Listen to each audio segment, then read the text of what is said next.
Ансамбль народного танца «Горец» Горского государственного аграрного университета выступил на сцене Госдрамтеатра имени Костахи Тагурова. В репертуаре ансамбля массовый народный танец синт, хонга, зилга, кафт, старинный осетинский танец с кинжалами, осетинский вальс и многое другое.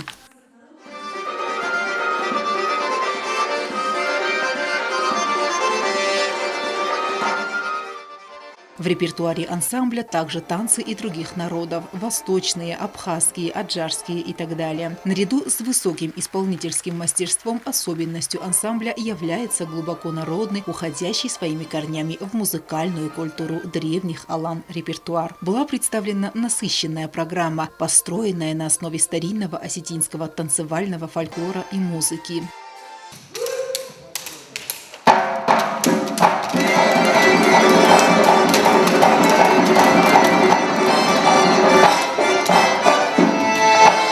Ансамбль «Горец» – лауреат многих международных, всесоюзных, всероссийских конкурсов и фестивалей. История ансамбля началась с 1963 года. Основал его ректор Горского аграрного университета Георгий Джанаев. Нынешним художественным руководителем и постановщиком танцев является народный артист РСО «Аланя», лауреат государственной премии правительства Российской Федерации «Душа России» Юрий Алборов. В составе ансамбля всегда танцевали студенты и выпускники университета. Ансамбль с концертами объездил почти всю Европу. Побывал на Кубе, во Вьетнаме, Сирии, Франции, Испании и других странах. Художественный руководитель ансамбля Юрий Алборов выразил слова благодарности народу Южной Осетии за теплый прием.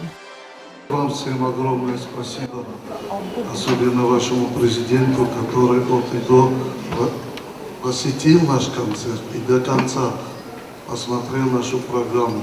Низкий вам поклон.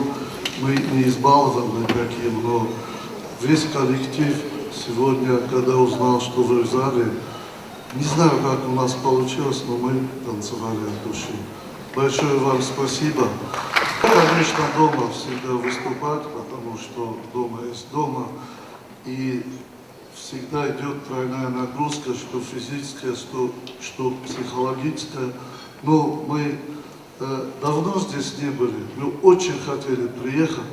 Концертная программа длилась почти 3 часа, но зрители с большим удовольствием воспринимали каждый номер. Танцорам аплодировали стоя. Алена Утаева, Александр Кокоев, Рауль Кочев, Тамерлан Кусраев. Информационный выпуск сегодня.